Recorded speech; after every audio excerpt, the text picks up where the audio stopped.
Pembahasan tentang 9 aliran dalam ilmu kalam. Baik, di sini saya akan menjelaskan beberapa aliran yang biasa disebut dalam pembelajaran ilmu kalam. Kenapa kita bahas di sini? Karena insya Allah kita akan sama-sama belajar bagaimana kita mengetahui keyakinan kita ini menuju ke arah yang mana. Akidah kita itu menuntut kita ke arah yang mana. Makanya perlu kita ketahui dan perlu kita pelajari sedikit tentang aliran-aliran yang biasa dipelajari dalam pembahasan tentang ilmu kalam.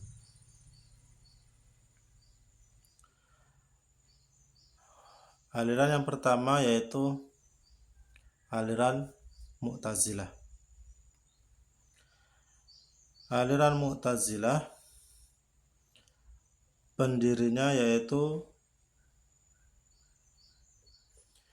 Wasil bin Atha. Ajaran mereka yaitu menekankan kepada rasionalitas dan kebebasan manusia.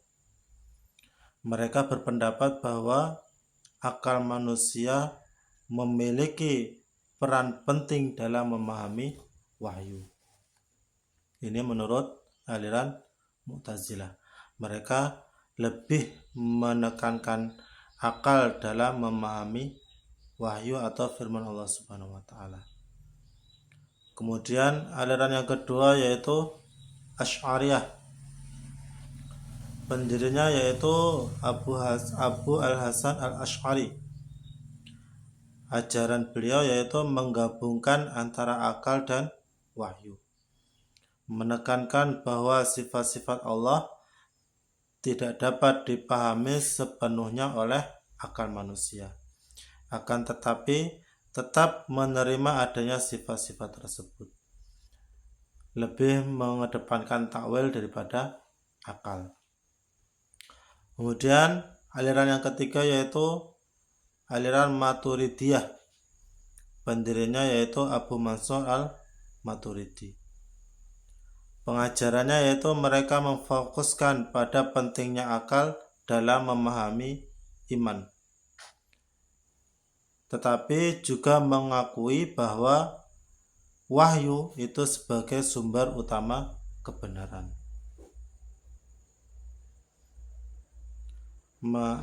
Maturidiyah ini keyakinannya hampir sama dengan Asy'ari. Kemudian aliran yang keempat yaitu Jabariyah. Pendirinya yaitu Al-Jabari. Ajarannya yaitu menekankan takdir dan menganggap bahwa manusia itu tidak memiliki kebebasan dalam menentukan tindakan mereka. Mereka hanya yakin bahwasanya semua itu datang dari Allah Subhanahu wa taala, baik dan buruknya itu semua datang dari Allah Subhanahu wa taala. Itulah keyakinan aliran Jabariyah. Kemudian aliran yang kelima yaitu Qadariyah. Pendirinya yaitu Ma'bad al-Juhani. Mereka mengajarkan tentang menekankan kebebasan manusia dan tanggung jawab moral.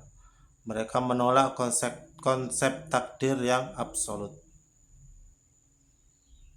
Yaitu mereka berpendapat bahwa semua itu adalah takdir dari Allah Subhanahu wa taala.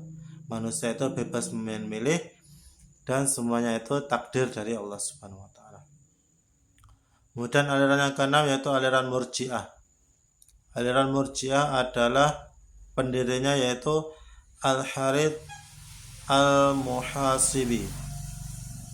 Ajarannya yaitu mengajarkan bahwa iman terpisah daripada amal. Iman dan amal itu tidaklah menyatu. Mereka percaya bahwa seseorang tidak dapat dihukum hanya karena perbuatan buruk jika imannya masih ada. Mereka meyakini bahwa selama mereka masih ada iman, maka mereka tidak akan dihukum. Kemudian aliran yang ketujuh yaitu aliran Syiah. Aliran Syiah itu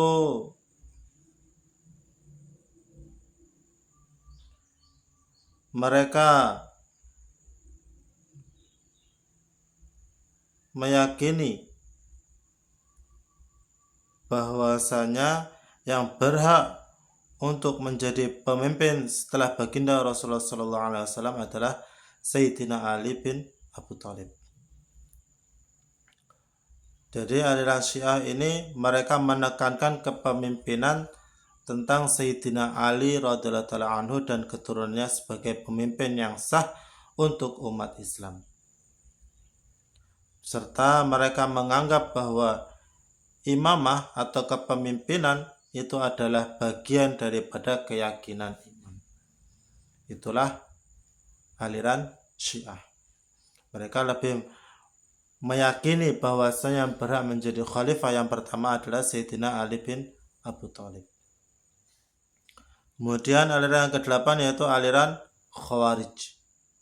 Aliran Khawarij pendirinya yaitu Abdullah bin Wahab al-Rasibi. Ajarannya mereka menekankan ketidaktaatan kepada pemimpin yang dianggap tidak adil.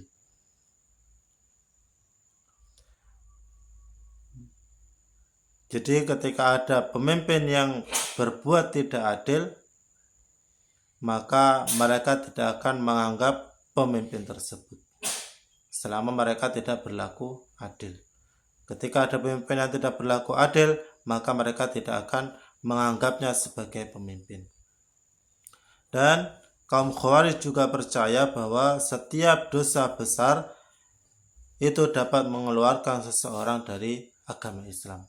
Atau bisa dikatakan kaum Khawarij ini ketika mereka mengerti bahwa orang itu berbuat dosa besar, maka mereka itu dianggap sebagai orang yang kafir atau sebagai orang yang murtad. Kemudian yang ke-9 yaitu aliran Ismailiyah. Pendirinya yaitu Ismail bin Ja'far. Ajaran mereka yaitu mempunyai pemahaman esoterik dan alegoris tentang wahyu. Mereka percaya bahwa pentingnya iman sebagai pemimpin spiritual. Jadi itulah sedikit tentang pemahaman-pemahaman akidah-akidah yang biasa disebut dalam pendidikan ilmu kalam. Maka bagaimana kita pahami akidah kita ini masuk ke yang mana? Keyakinan kita ini masuk ke aliran mana?